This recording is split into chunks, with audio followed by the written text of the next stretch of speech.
Question का क्या मतलब होता है? स्पेशल कीवर्ड बने बनाए पहले से स्पेशल कीवर्ड जनरली इनका यूज होता है किसके होता है ना, या आइडेंटिफायर की बोलते हैं, या यूज है किसके स्पेसिफाई करने के लिए मेमोरी स्पेस का टाइप होगा। इसमें फर्स्ट थिंग आता है डेटा टाइप। क्या आता है? Data type. डेटा का मतलब टाइप ऑफ वैल्यू। तो जनरली दो टाइप के डेटा टाइप होते हैं, एक तो प्रिमिटिव है और प्रीडिफाइंड, जो सिस्टम ड्रिवन होता है। डेटा का टू मिलेगा, ठीक है।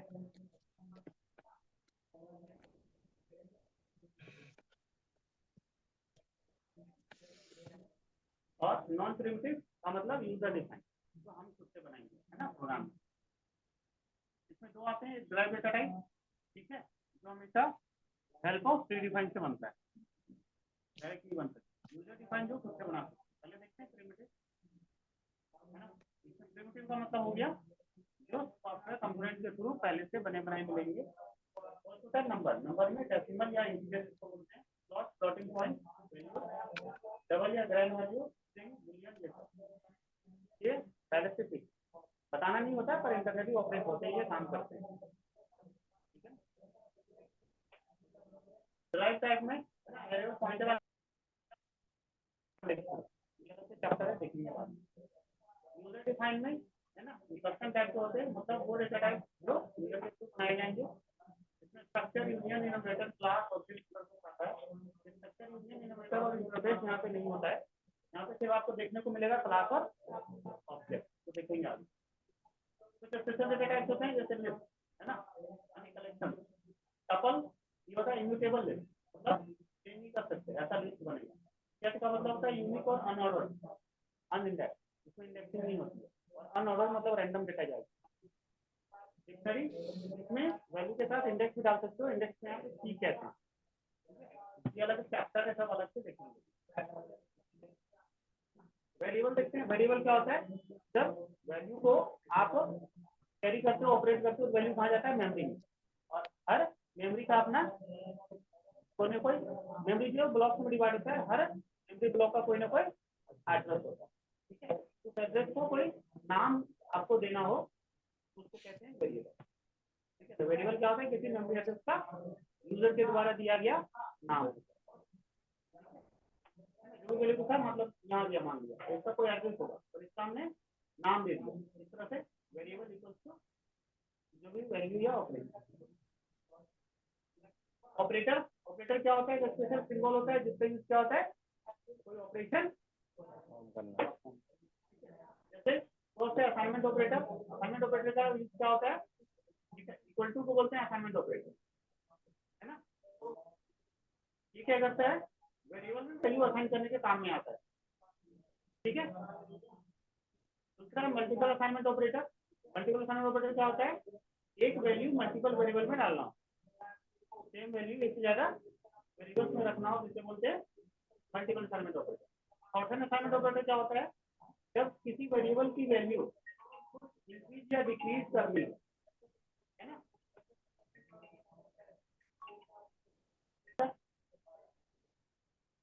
ऑर्डर असाइनमेंट क्या है? जैसे कोई वेरिएबल है, उसकी वैल्यू कुछ इंक्रीज डिक्रीज करनी है, जैसे दो बढ़ानी है, क्या लिखना पड़ेगा? एक की वैल्यू हो जाए, कितनी हो जाए? जितनी है उसमें दो बढ़ जाए, plus two.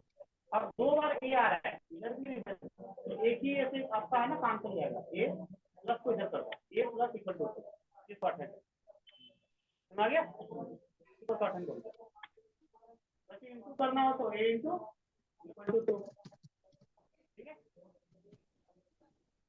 Arithmetic operator mathematical operations के लिए होता है, जिसमें दो होते हैं, बाइनरी और यूनरी।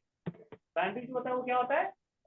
दो वैल्यू पे काम करने के लिए होता है, प्लस माइनस इंटू डिवीजन वगैरह। यूनरी सिंगल वैल्यू पे काम करता है, और यूनरी यहाँ पे पाइथन से हटा दिया है। रिलेशनल ऑपरेटर, कंपैरिजन ऑपरेटर क्या करता है? ये दो वैल्यू को कंपेयर करके बुलियन रिटर्न करेगा। क्या करेगा? दो वैल्यू को कंपेयर करके बुलियन रिटर्न करेगा, ट्रू या फॉल्स। जैसे इक्वल इक्वल, ये क्या करके इक्वलिटी चेक करेगा, लेस देन स्मॉलर चेक करेगा, एंड सो ऑन, ठीक है। आगे देखो लॉजिकल ऑपरेटर, ठीक है ना।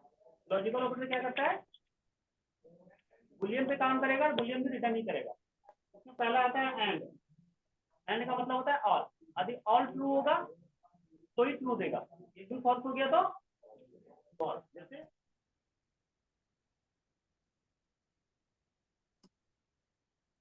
ठीक है, ऐसे भी चेक कर सकते हो। और ऑपरेटर किसी एक पे काम करेगा, एनी वन पे। किसपे? एनी वन ट्रू हुआ तो ट्रू, ऑल फॉल्स होगा तो फॉल्स। समझ में आया? ठीक है, देखो फॉल्स और फॉल्स दोनों फॉल्स है तो फॉल्स, ट्रू और false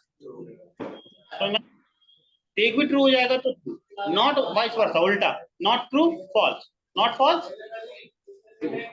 true, not false true होगा ना। टर्नरी ऑपरेटर नहीं करना है आपको, हटा दिया है कंडीशनल ऑपरेटर, टर्नरी ऑपरेटर यहाँ पाइथन से।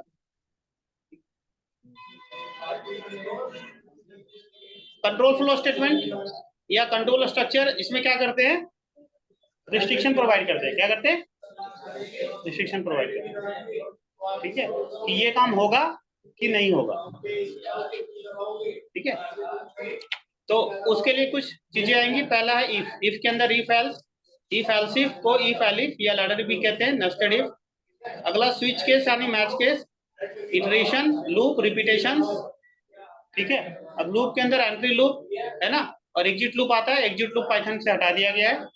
ठीक है, उसके बाद एंट्री लूप के अंदर में व्हाइल, फॉर और फॉर ईच आएगा, ये देखेंगे बाद में। फिर जंप स्टेटमेंट आएगा, break, continue, pass, exit, go to नहीं होता है यहाँ। फर्स्ट देखते हैं इफ स्टेटमेंट। इफ स्टेटमेंट जो है बुलियन पे काम करता है। इफ को यदि ट्रू मिला तो ट्रू होगा। ठीक है, मतलब अंदर आएगा इफ के, और यदि फॉल्स मिला तो अंदर नहीं आएगा। ठीक है, जैसे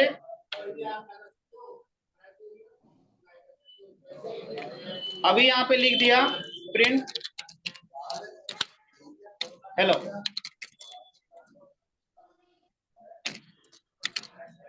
अभी हेलो प्रिंट कर जाएगा, जब भी रन करवाओगे हेलो प्रिंट कर जाएगा। समझ रहे हो? बट यदि इसको सिचुएशनल बेस्ड बना दो, यहाँ पे लिख दो इफ ट्रू, टी बड़ा लिखना, अब ये प्रिंट करेगा हेलो। अभी करेगा ना, क्योंकि ट्रू है। लेकिन यहाँ फॉल्स लिख देंगे तो करेगा क्या?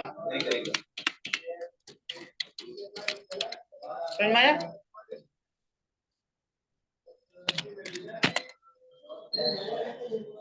देखिए ना, ऐसे प्रोग्राम बना सकते हो कि हमारे पास दो नंबर है,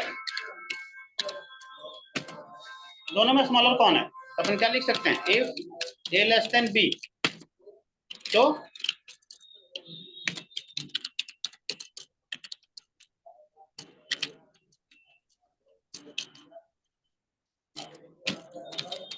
स्मॉलर नंबर इज, ठीक है, यहाँ पे क्या लिख सकते हैं? प्रिंट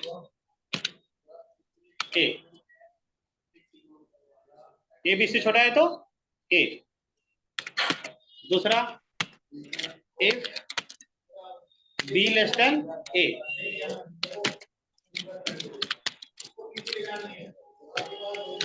यहाँ पे क्या आ जाएगा? अभी क्या आउटपुट आएगा? स्मॉलर नंबर इज क्या आएगा? ए या बी? बी आएगा, मतलब 5।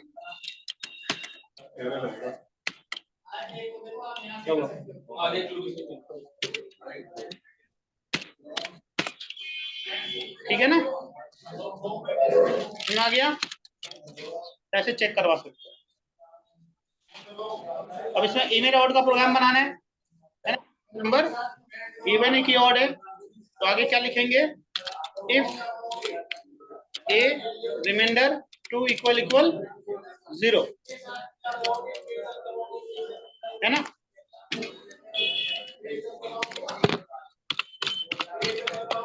तो क्या हो जाएगा? इवन।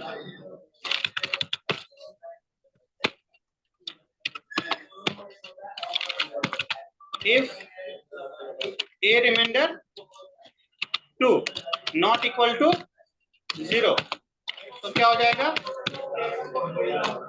प्रिंट ऑड, ठीक।